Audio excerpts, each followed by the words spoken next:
हम अपना वोट चावल चीनी पे नहीं डालते। लेकिन एक सेकंड, मोदी जी क्यों अनाज देते है जी? मोदी जी फिर क्यों अनाज देते? मोदी जी देती है, सही है उनका, ठीक है। कोई बात नहीं। हम जो अच्छा एक बात बताओ खाली, मोदी जी जो करे वो सब सही है कि नहीं? बिल्कुल सही है, दूसरा सही भी करे तो वो गलत है कि नहीं? तो गलत हमारी नजरों में गलत। इसका एक ही इलाज है, हरिहर बांस ले आओ काट के, आप भी पूरा तक छाप न जाओ। China is facing a new health crisis, a new disease outbreak.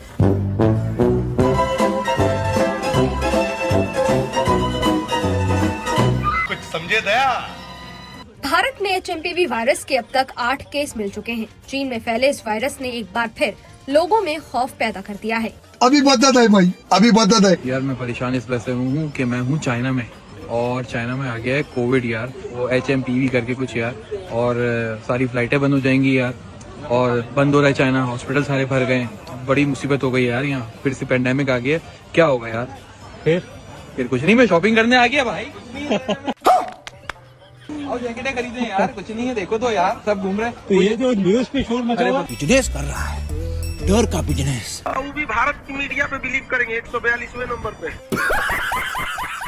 Bharat की मीडिया केवल राजनीति के लिए, अगर किसी आदमी को, अब देखिए कोई आदमी को देगा कि देखिए आज हमारे मंत्री जी पेड़ पे चढ़ गए, पूरी मीडिया दिखाएगा ये देखिए मंत्री जी पेड़ पे चढ़ गए, मंत्री जी कैमरा बंद करो, उलट गए, जा उलट गए,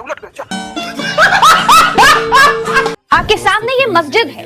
मोदी मीडिया ने आपको मस्जिद के भीतर आतंकी, जिहादी, थूकने वाले तबलीगी दिखाए हैं ना। बहुतों ने मस्जिदों और मदरसों को आतंक के अड्डे बताए हैं।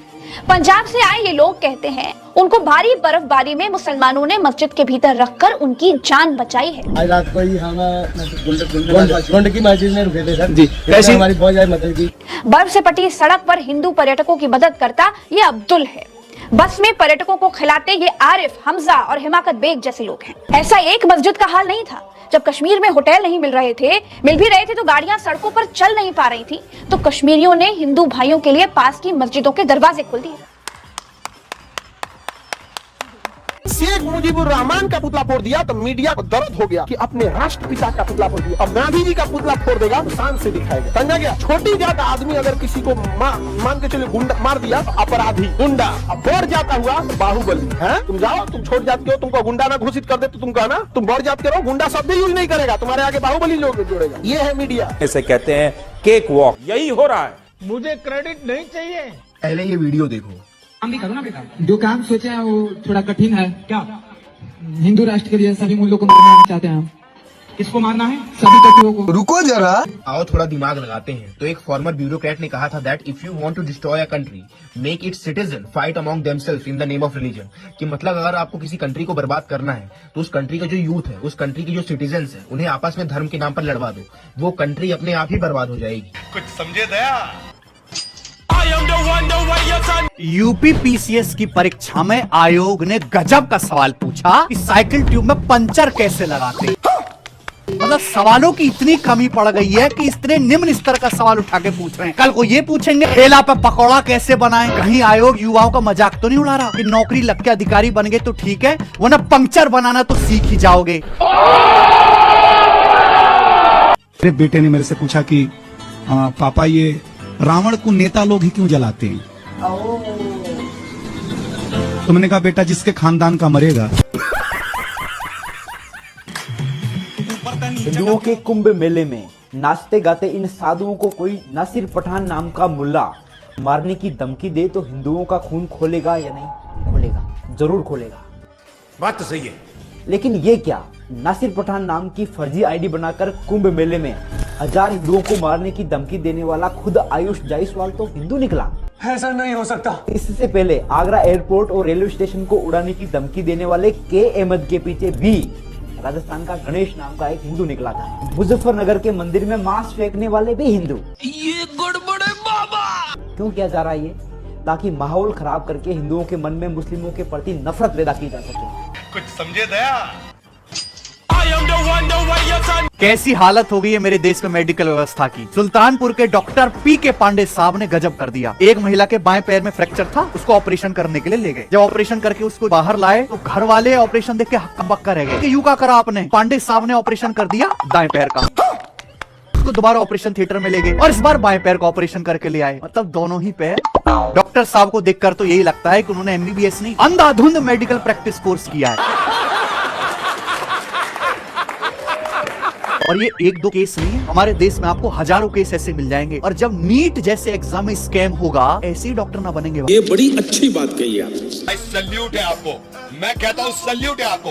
दिल्ली की जनता को ना तो बालाकोट एयर स्ट्राइक से कोई लेना देना है, ना राम मंदिर से कोई मतलब है, ना कश्मीर की धारा 370 से उसे कोई लेना देना है, ना ही उसे देश के टूट जाने की कोई चिंता है। दिल्ली वाले बस अपने में मस्त रहना चाहते हैं। दिल्ली के लोग राष्ट्रवाद और राष्ट्रीय मुद्दों पर राय तो बहुत बड़ी बड़ी रखते हैं, लेकिन वोट डालने बाहर नहीं निकलते। यानी दिल्ली की जनता ने आज भी ये साफ कर दिया कि दिल्ली के लोग आलसी हैं। वो अपना सारा पॉइंट ऑफ व्यू जो देते हैं सब स्मार्टफोन पर देना चाहते हैं। मेरा प्रधानमंत्री वो है जिसे देखकर कहते हैं he is the boss। मेरा प्रधानमंत्री वो है जिसको रशिया का राष्ट्राध्यक्ष भी फोन करता है और ज़ेलेंस्की भी फोन करता है। मेरा प्रधानमंत्री वो है जिसको पूरी दुनिया झुककर सलाम करती है। मैं अपने प्रधान, सुनिए सर, आप कायरता का जिक्र कीजिएगा, बिल्कुल नहीं।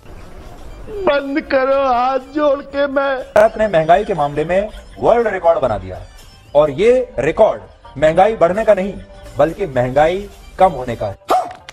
भारत में जो नए आंकड़े आए हैं, भारत में रिटेल इन्फ्लेशन यानी खुदरा महंगाई दर मई के महीने में 4.25% रिकॉर्ड हुई है और पिछले 2 वर्षों में ऐसा पहली बार हुआ जब महंगाई का ये स्तर सबसे कम रहा है। यह कैसे हो सकता है कि भारत तरक्की करे और भारतीयों के जीवन में तरक्की ना हो?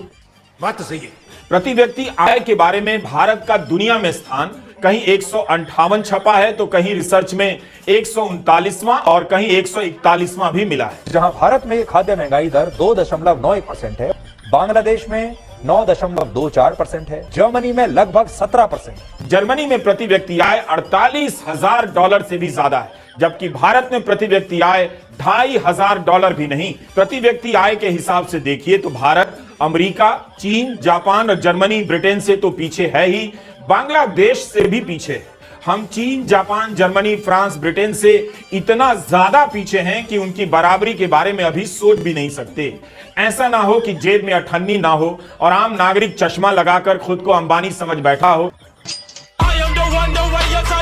भारत की प्रति व्यक्ति आय $2,238 है, ब्राजील की प्रति व्यक्ति आय $7,696 है। चीन और भारत की आबादी आसपास है, मगर चीन की प्रति व्यक्ति आय $12,600 से अधिक है।